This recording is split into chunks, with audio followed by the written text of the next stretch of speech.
Hi there guys, and welcome to another episode of the Cover Zero Show with me, your host Simon Conboy. Finished all my draft reviews this week. This episode is the weekly review for the 5th of May. Just going to be going over some of my final thoughts on the draft. Now I've had a week to sort of process all of it. I'll be going through my favourite selections, least favourite selections from each round, what my favourite overall classes were, which my least favourite classes were, and then as an added bonus, just I thought it would be an interesting little experiment, I will be going through my 16 players from the first round that I think are most likely to succeed and those that are most likely to bust. They always say there's a 50% success rate on first round picks, so I'm going to make my claim and we'll see how that pans out. Hopefully it looks good for me. So let's hop right in, as always, with the free agency signings. In this case, only the one of note this week, that being Jamaal Charles, is now with the Denver Broncos, formerly of the Chiefs, of course, on a 1-year, $3.75 million deal. I think this is a smart signing for the Broncos. We don't know how much Charles will have left after barely played the last 2 years, both seasons being ended by a knee surgery. Of course, he's in his early 30s now, so there's a chance they won't get anything out of this. But it is just a 1-year deal. If it doesn't work out, no harm, no foul. He's, of course, a very dynamic running back. If he is healthy, even if he's only 70-80%, I think he gives them a decent option in the backfield. Certainly be able to find a role for him. Run game was very poor last year. The offensive line will have to be better. But the upside here, if they are getting a healthy Charles, he's certainly better than what they've got in Booker there. So this could be a very, very savvy signing. Can help in the passing game. Very dynamic back. So I'm a big fan of his. I think this is a good landing spot for him. And we'll see what happens there. But yeah, good signing. I think it suits both parties here. Few thoughts on the 2017 draft, as I say. Now I've had time to process it. I think what we've seen, one of the things I did predict were that we may see falling from some of the stronger groups in the draft. So the defensive backs, both the safeties and corner groups, were considered to be very good and deep. Same with running back and tight end. I think we did see that. The fact that the first corner went off the board at 11 to the Saints in Lattimore says to me, and I think we saw this with the second round in particular, that there were a lot of teams that maybe could have went with him, and he may possibly have had him as one of the top players on the board, and they kind of hedged their bets, maybe went elsewhere thinking they could get someone later on. It's particularly true, I think, of the safety group, which I think was very good. A lot of players, I think, fell into a range that probably lower than their talent level. I think there were some inferior prospects taken, but they were playing other positions. Saw a lot of safeties go off the board in round 2. Saw a fair few corners as well. It was very heavy at that point. Similar with running back, where I think there were some very good prospects that were certainly worth picking on the second day of the draft that fell a little bit further. Again, there was a lot of quality there, and similarly with tight end, I think there were a lot of good prospects. I think teams have got a lot more athletic at that position generally across. A lot of teams have, just because of the standard of the tight ends that was in this class. And conversely, the offensive line was considered a weak group. That proved to be the case. Normally, tackles are valued pretty highly in the draft. I only saw the one going in the first round. Even some of the guards, and I didn't think that guard class was good, but I don't think it was terrible. Saw some guys falling into the 4th and 5th round that I think maybe could have gone a bit higher up. So I think it's pretty clear teams didn't agree with that. We saw that this year was the year that confirmed it will just be the case, possibly forever, that quarterbacks will be overdrafted. This year, with the general prevailing opinion being that it was not a good group. There wasn't anyone that you'd think was one of the absolute top 15, 16 prospects, let alone top 3 or 4 players in the draft. And yet we still saw 3 teams trading up to go get guys that some teams had 2nd or 3rd round grades on. shows that even with all the cautionary tales, we've got Blaine Gabbert, Blake Bortles, Jake Locker, Christian Ponder, countless examples in recent years of players that have been overdrafted, and they are often the ones that as much as the talking heads on the television and persons, I guess, in my role here may say we don't think these guys are that good. More often than not, it has been true with these first round quarterbacks when people have been saying they're second day prospects. So the fact that that's happened, clearly I don't think that's going to be something that changes anytime soon. If you don't have one, you're going to go get one. I think it's especially true for franchises that have got a staff that's on the hot seat and figure, well, it's do or die this year. I think it's very tough. I'm surprised ownership don't sometimes clamp down a bit more, thinking, well, we got. Sometimes I think that they've got to be a bit more savvy when you've got a Jeff Fisher going, let's give up everything and go get Jared Goff. Maybe think, maybe not hedge the franchise on him, but. Yeah, but that I think was certainly one of the more unpredictable drafts. Knew that heading in, turned out to be the case for the most part. So yeah, I thought it was a really entertaining first round, and we'll see how things go. So my favourite 5 classes of this draft. This is in no particular order, but I think these are draft classes that will help the team immediately, and for a number of reasons I think provided good value. So we've got the Packers. I think they did a great job trading out round 1 and getting Kevin King, who I suspect they would have taken if they weren't able to find a trade partner there. I think that's a great pickup for them. Gives them some size and athleticism, something they haven't had. They really needed to attack the defensive backfield. They did that, addressed it again in round 2 with Josh Jones, who I think this was a good range for him. Could have possibly gone a little higher. I think he's versatile enough they could possibly use him as a nickel if absolute need be, but I think him and Clinton Dix could make a really good safety pairing. I think Adam Beagle, while I don't have him down as a great prospect, again, addressed the need. I think he's probably still better than what they have. They've attacked the running back position. 3 running backs taken in Jamaal Williams, Aaron Jones and Devontae Mays. One of them will get that starting job, you'd have to think. It's a simple case of they're throwing mud at the wall and seeing what sticks.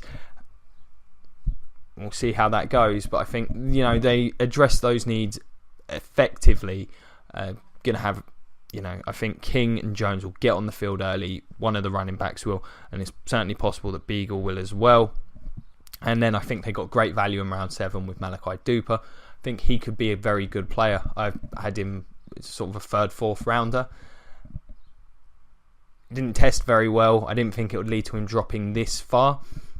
He's got a good situation there in Green Bay where if he makes the roster, it's unlikely he'll be relied upon to contribute. They do have a very good receiving group, but a good opportunity to learn off some good players in a good system with some good coaches. So I think that was a great value selection. So I think this is a good class for the Packers. I think it makes them better right now, and if these guys can develop, maybe that defense will step up and get this team further into the playoffs. Next up, got the Raiders. This one was a bit reluctant to put on there because, of course, the situation surrounding the Gary and Conley pick. It could, of course, be a disastrous selection if these legal issues don't pan out for him. And however, assuming things go well, they've got a great value here. Conley was rising absurdly in the last few weeks leading up to the draft. A lot of teams, it would seem, had him as their second corner on the board. I don't think he'd have been available were it not for the allegations that have been made. The Raiders, of course, have taken a massive chance here, but if it works out, they've addressed the need there and they've got superb value on an incredibly talented player. I also love the 2nd round pick, Obi Melifonwu. Anyone who's watched the last couple of weeks knows I was pretty high on him as a prospect. I think getting him where they did in round 2 was great value. Again, they needed to address the defensive backfield. I think they've done so with a player that can step in instantly. Him and Cole Joseph could be a really good pairing together. He's incredibly athletic. The upside is very high. And I'm just a massive fan of the pick. I think they also got great value with David Sharp, the offensive tackle. I believe they picked him up in round 4. Think he could develop. I think he's got reasonable upside into a decent right tackle. They're okay on the offensive line at this point. I think they may be able to bring him along slowly. That'd be great. And I certainly think he could develop into a decent starter. And Eddie Van der Doss in round 3. Not a huge fan of him as a prospect. Incredibly uneven tape. However, if they can round that out, the talent is clearly there for him to be an impact player. He's probably an upgrade on what they've got. They're very weak on the defensive front, so I think this certainly has a high upside, and I think it's the right kind of range for him. So good job there, Raiders. I think you've helped yourselves this year. The Bills, I was a really big fan of the Bills drafted. Seems a lot of people don't necessarily share this opinion with me. I think the trade back to get a first rounder next year was a great move. I think they got Tre'Davious White. I think they would have been considering corner at 10, and I don't think the drop off between the player they've ended up getting and the players that were available at 10 is particularly significant, considering they'll be picking up another player next year, especially when Tyrod Taylor is still a bit of an unknown long-term situation there in Buffalo. Next year's a good QB class. Getting that extra ammunition could be gold for them, and I like White as a prospect. I think he'll be able to step in and contribute straight away. I think he's one of the more pro-ready corners to me in this class, and I think the fact that he fell to them was possibly a bit fortunate, and I think he'll be a good player for them. I think it was a very solid selection. And then love the round 2 pick, Zay Jones. Gives them a number 2, again, stepping straight away, addresses a need. They didn't have anything across from Sammy Watkins. I think that will help them. I think he's a good player, and he gives them something that Sammy Watkins doesn't. Someone a bit more physical. So that'll be I think he'll be a big plus for them. And in the 3rd round, Dion Dawkins, who I thought was superb value. I thought he could have gone in the early 2nd round. They may have him play right tackle immediately because there is a hole there. He may be better suited guards, but I think they've got a really high quality lineman at that spot who could step in and help them immediately. So for those reasons, big fan of that draft. I think the Bills definitely helped themselves a lot. Next up, the Chargers. Unlike Bills, I'm with most people on this. The Chargers had a great weekend. Mike Williams surprised me. I thought they'd consider him, but I didn't think that was the direction they were going to look. However, they've gone there. It makes a ton of sense. Phillip Rivers had a lot of success with the taller receivers. Vincent Jackson was very good for them. Malcolm Floyd had some pretty productive seasons with Rivers throwing the deep ball. And Williams fits that mould. Maybe not the fastest guy, but he's a good power receiver, and I think he'll fit that offense well. Him and Keenan Allen, if Allen can come back healthy, will be a really good tandem. They've got some other guys there. I think that really helps. But what really makes this is the next 2 selections. I think Forrest Lamp was superb value in round 2. I think he was a top 20 prospect in this draft. I had him rated very, very highly. I wouldn't have been unhappy if, for example, the Bucks had taken him at 19 to get him at the top of round 2, and you've got a huge need at guard. I think that's fantastic. Again, he's going to be an instant impact starter, I would suspect. So I think they've done a great job there. Round 3, Dan Feeney. I think it's maybe a bit high for him, but I think he's certainly a competent prospect. Again, they needed the offensive line help. Rivers is being getting killed back there, so I think that's perfectly acceptable. Really like Desmond King's pick up later on. I think he was great value, and whether he's going to play safety or corner, I'm not sure. But either way, you can never have too many defensive backs, and I think he's certainly got a decent amount of talent.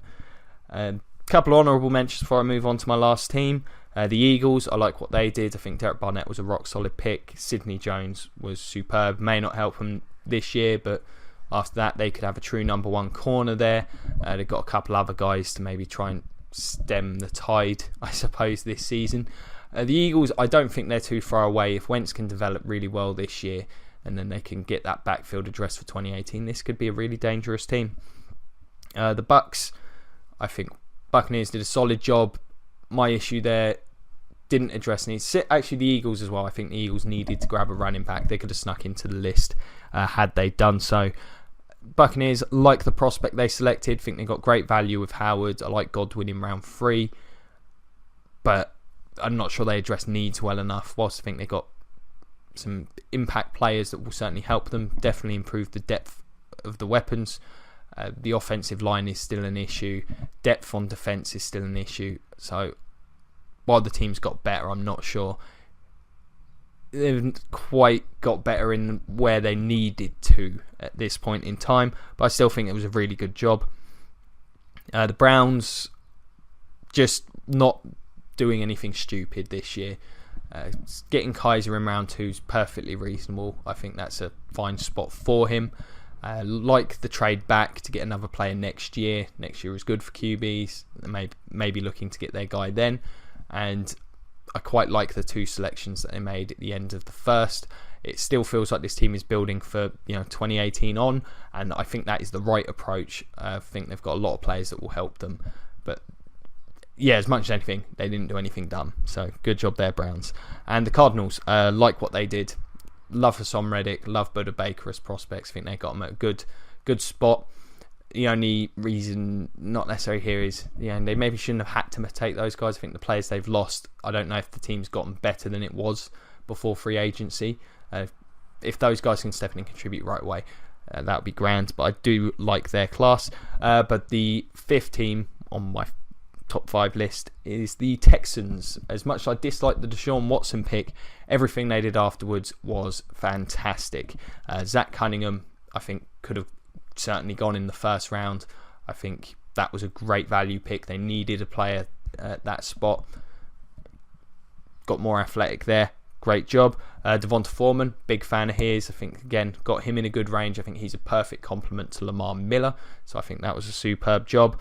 Julian Davenport, I think he's a developmental prospect, but they can probably afford to do that with him. I think he's one of the few guys I could potentially see playing left tackle in the future from this draft. And Carlos Watkins, I think they got him a bit lower than I thought he'd go, simply because I don't think there were many interior pass rushers in this draft. Whilst he's inconsistent, he is one of the few that were available, so I think just getting him at that spot was good. I think the Texans brought in some really talented players, and yeah, outside of Watson, where I'm very iffy about that pick, love the rest of their draft, so good job there, Texans. In terms of my least favourites, I'll go through this one a bit quicker because most of them are pretty self-explanatory. The Bears, I just hate what they did. Trade up for Trubisky was unnecessary. I don't think it was a good pick anyway. So hated that. Adam Shaheen in round 2 was absurd. I think there certainly were better prospects available. Incredibly high risk pick there. Don't understand what they were doing at all. The Chiefs disappointed me. I'm perfectly fine with the Holmes pick. I understand the logic to that, and I like Kareem Hunt. Other than that, I don't think they've done enough to help themselves next year. This is a team that I think is closer than a lot of people think. Could have got some more weapons, impact middle linebacker earlier in the draft. There's a lot I feel this team could have done to help itself that they didn't. And as much as I like Kareem Hunt, I think that was a great pick. The Giants, another team, I'm not entirely sure what they were doing. The O-line screaming out for help. The linebacker position's terrible. I don't think going tight end in round 1 was necessary. I get that they don't have a high-end tight end, and maybe they had him really high on the board, but I thought, 1, it was a bit of a reach, and 2, there were just bigger needs and better players. That pick didn't make much sense to me. They still didn't address those positions. I thought DT they went with was a bit of a reach there. I know they wanted another nose tackle, but they probably could have waited. Just not particularly enamoured with what they did at all. The Titans, I think this team did get better, but I just feel they dropped the ball a little bit with those round 1 picks. I think Corey Davis, I really, really like Corey Davis. I think I've made that clear over the course of these videos, but I certainly think he was a reach at pick 5. And I'm not a big fan of the Adoree Jackson selection. I think they could have got a lot better. They had the option to do what I mocked them to do, and I think that would have helped them a lot more, and that would have been to go with Lattimore and OJ Howard. I think that it would have addressed similar needs and done so better. But beyond that, I think they had an okay draft. I'm just a bit more disappointed in them than anything. The Adoree Jackson pick was incredibly underwhelming to me, personally. And then we've got the Rams. kind of can see what they were doing, getting Gerald Everett. I think they could have done with a receiver more. I like Cup. I think he's a good slot receiver. That pick was solid, but beyond that, not too sure what they did. Some of it was just, I think, a case of getting pieces for Phillips to install his new defense, and that's understandable, but I just don't see too much impact from this. Again, this team desperately needs to address its offensive line. That was basically not done. So again, I think this team has had a fairly poor haul. It's a long way to get this offense going, I think, in LA. So there we go. Those are my top 5. And now I'll just start going through some of my favourite picks in each round. Round 1, Hassan Reddick. It was the first pick I was a really big fan of. I think it's a perfect fit. Reddick, I think, is a really good player, and his versatility is one of his great strengths. The Cardinals are pretty much the epitome of a multiple front team where he will be asked to do all of those things, and I think he'll be able to do them at a high level. It was a big need, and I think they addressed it with the perfect prospect. So I think that's is all you can ask for from a pick. Malik Hooker to the Colts, simply superb value. I had him as one of the top players in the entire draft. They couldn't really go too wrong with going to the top of their board. They went with Hooker, and the fact he fell to them was a boon. So that was a great selection. OJ Howard to the Bucks, similar, very highly touted prospect. Figure the fact he fell was simply due to positional importance. Tight end is maybe not the most significant position on the field, but I think at pick 19, even with other needs on the board, the value for the Bucks was very high, and he will see the field a lot in Tampa. They do play a lot of 2 tight end sets. And then Lattimore to the Saints. I was very surprised that he was available. I thought someone would have gone for him in the top 10. I think he's a very, very good player. It was a huge need, and I think getting him there ended up being super value. So, and Jonathan Allen, of course, Jonathan Allen to the Skins. He was my 3rd rated player in the entire draft. I know the shoulder concern had clearly led to that fall, but I think he's a great player as long as the medical stuff doesn't get in the way. Again, addresses a need. He'll fill Chris Baker's spot. I think he's going to be one of the best players from this draft. To get him at 17 at position and need as well, that's perfect stuff. So good job there, Redskins. My least favourite picks around 1, you may have got this picked up. This one was going to be in there from earlier. Dorae Jackson. I think there were better prospects on the board. I understand, the actual athletic skill set that he has. I just feel you could have went with Tre'Davious White. Maybe not took the chance on Conley, but even a safety, I think there were better safeties available. Not a huge fan of this selection. Evan Ingram for the Giants. Just do not feel it was the biggest need. I don't think weapons are a problem there for the long term. Maybe this will end up being a really, really good pick, but for the short term, I don't think it makes much sense. The Trubisky selection, hardly going out on a limb here. I believe that was a reach. The trade up made it feel even worse. I think this was just a really poor pick, and I think it's going to cost Ryan Pace's job. Gary Conley, the Raiders, simply the risk of it. It's hard to know what to think of that pick. Hopefully, the allegations are untrue for reasons I shouldn't have to explain, and of course, that if so, that would be greatly beneficial to the Raiders. But I do think that kind of risk is enormous in round 1. Ryan Ramczyk to the Saints. This isn't so much a critique of that pick in terms of Ramczyk. I think it's an okay range for him, and they do need a right tackle for the future. I don't think it helps them right now, and I think they needed more help defensively, so I just did not like that pick at all. Round 2, Kevin King for the Packers. I think that was a great selection. The fact they traded down to do it made it even better for them. Again, I think he'll step in straight away, give them something they've not had in that secondary for a while. Forrest Lamp for the Chargers. This is a prospect that fell way further than I think he should have. Filled a need. I think he'll be a great player for them. Day 1, that's perfect stuff. Sidney Jones to the Eagles. Of course, this is down to an injury. I don't mind taking that chance in round 2. I think even at the lower end of round 1, picking Sidney Jones would have been fine. If he comes back healthy, you've got incredible value there. Obi Melifonwu to the Raiders. Love that pick. I think I'm surprised he was still there and some of the safeties taken ahead of him.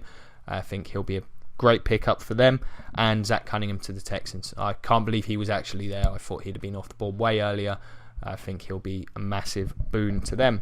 My least favourites, going back to Chi-Town, Adam Shaheen, just do not understand that one. Dalvin Tomlinson, that was the fair to the Giants. I think that was a bit of a reach. I think they probably could have waited on him. And again, bigger needs. There were some good guards on the board, or even developmental tackles. Just something. A lot of things would have made me feel better at, or even a linebacker. Ryan Anderson to the Redskins, I just think that was a reach. I didn't have Anderson rated even close to this high in the second round. I think a guy like Jordan Willis would have been a much better selection for them. The Broncos, I think they reached for Walker. As a Florida State guy, I've seen a lot of him. I don't think he's a bit of a tweener for the NFL, and I'm just not sure this was the right range for him. I think he could develop into a good player and he fits the need, but I just feel there are better prospects on the board. And the Chiefs with Tino Capassignon, similar really situation to the Broncos, other than I'm not as familiar with him.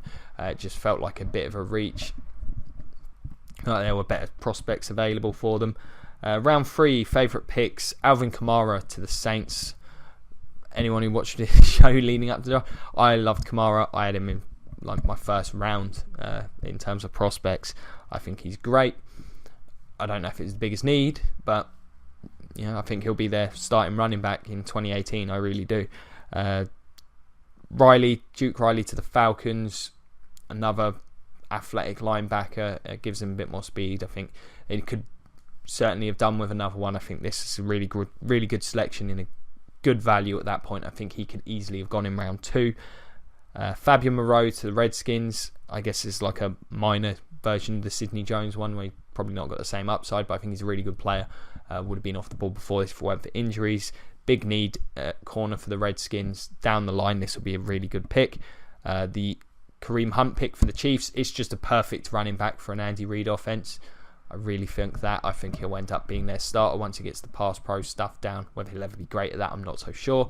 But I think he's more dynamic than the guys they've got. Spencer Wentruck, Kendrick West are fine, but I think Kareem Hunt is a more dynamic, athletic weapon than they are. And I think he will become the starter and a high-impact player in Kansas City.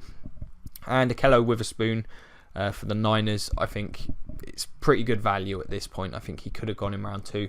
Whilst I'm not a huge fan of some of his tape, I think the upside there makes it worth a chance at this point. Picks I did not like from this round. Deshaun Hall for the Panthers. I feel this was a bit of a reach. I know the defensive end prospects weren't great this year, but I think maybe they could have gone elsewhere. Again, this is a team offensive line. Both their guards are contracts upcoming, so maybe should have went for someone from that. The Lions with Kenny Golladay, I just feel like this was a massive reach. I certainly feel there were better prospects available. Kendall Beckwith for my Bucks. I don't think the linebacker need is particularly big. Traded up to get him as well, and he's coming off a ACL tear at the end of towards the end of the season. I don't think this pick made a whole lot of sense to me. The Niners with CJ Beathard. Wow, I was not expecting that one. I guess it just seems like drafting a backup quarterback in round 3 just seems a bit strange when you're in the spot they're in. That's how I look at it. And the Jets of Darius Stewart, just not a huge fan of him. This is one that could work out, but again, I think they could have got someone that could have been a bit more ready to contribute immediately. It was a bit tough in round 3. Teams generally weren't too egregious this year. So a couple of those I'm a bit flakier on than I would otherwise be. In terms of my favourite value picks in the draft from rounds 4 through 7, Nico Siragusa to the Ravens, and Isaac Asiata to the Dolphins, the 2 guards. I think they were both great pickups for their range. I think they'll both be long-term starters. Jake Butt, the tight end to the Broncos, of course he's got the injury, but I think long-term he could end up being a very high-end receiving weapon for them at that spot. So I think that was a great selection. TJ Logan, the running back to the Cardinals. I think he's going to be a really good complement to David Johnson. They do need to try and get someone else into that rotation. As good as Johnson is, you don't want to run him into the ground. I think it was a good value, and I think he's a good player. picked him up in round 5, I think. So I think that was great. And Malachi Duper to the Packers in round 7. I think production and tape certainly warrant a higher pick than round 7. So we'll see what happens with him, whether he even makes the roster. Who knows? They're pretty deep at receive, but I think he could certainly be a great value pickup for the Packers. Moving on, as I mentioned at the start of the show, there's that commonly held belief, and I will look into this actually to confirm this at some point, that there's a 50% success rate on first round selections. So I've divvied up this year's first round into 16 picks that I think will make it and 16 that won't. So I want people to come back at me with this in like a couple of years and throw at me which ones I got wrong. Unless I did a really good job. If I get like 2 wrong, if I go 14 of 16, don't throw anything at me. I did great. Man, if I do that well, I'll be very pleased. So the players that I think will develop into solid picks: Myles Garrett, Leonard Fournette, Jamal Adams, Corey Davis, Mike Williams, Christian McCaffrey, Pat Mahomes. This is just because I had him as my number 1 QB. I think I'll go with one of them, but that could easily be the other way.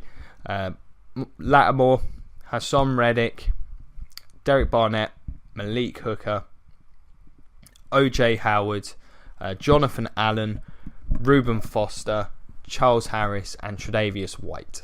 Now, you may throw the critique at me. A lot of those were some of the higher up picks in the draft. Well, yeah, that's why they were the higher up picks in the draft. That's my defence, and I'm sticking to it. So the players that I think are most likely to bust, got Mitch Trubisky, Solomon Thomas, John Ross, Deshaun Watson, Marlon Humphrey, Adoree Jackson, Garrett Bowles, Evan Ingram, and that's partly because of where he's been selected. Garyon Conley, Jared Davis, Jabril Peppers, Tack McKinley, Ryan Ramchick, Taco Charlton, TJ Watt, and David Njoku. So those are just at a glance. That's how I think that will break down. When I say bust, it doesn't necessarily mean they'll be bust. They just may not, prove to be worth first round picks. Players like Njoku, they're there. I put them in that area because they're such projects. TJ Watt may not be a high-end player in my opinion. I feel that way about quite a lot of the pass rushers. Jabril Peppers is someone that could easily just kind of get lost in the shuffle and end up one in betweeners with no position. I made it very clear my opinion on guys like Solomon Thomas. Jared Davis I think is a good player. I just think there were players behind him that I had rated higher. I think he'll end up being a fine player, but I don't think it will end up being looked upon as a great pick, especially because I think Reuben Foster is going to be a stud. I feel very good about most of my solids list, though. There's only a couple that I was like, I'll just sort of edge there. Harris is one of them where I think if he can bulk up, I think he'll be a very good player. Charles Harris, defensive end, who's now playing for Miami, took the injury risk with the 2 Bama players in Jonathan Allen and Reuben Foster because I got no problem doing that. Not my job on the line. Well, thank you very much for watching, guys. Thought this was a pretty good episode. Still probably be a couple of bits in the draft, but for now, that book is closed. I hope you enjoyed this episode. If you did, let me know. Or if you got anything you want to tell me. If you thought it was bad, let me know. Always fun to talk ball with people. So we've got the comment section below. Cover Zero Facebook page. You can find me on Twitter. I'll do my absolute best to respond to each and everyone who does make contact. If you enjoyed it, check out some more. I did a review for each division, covering every team and each draft pick. Even was a bit more sketchy on some of the 4th and 7th round picks. And some of those games, I don't know whether there was a need there or not. But rounds 1 through 3, I was pretty confident in my knowledge of those players and had some pretty solidly formed opinions. So let me know what you thought of those. Check them out. Loads of other stuff. There'll be a whole bunch of stuff going up during the off season. So it's been a pleasure as always. Thank you very much for your time. If you if you could like, share, subscribe, check out the Patreon, all that good stuff, it'd be greatly appreciated. And go Bucks.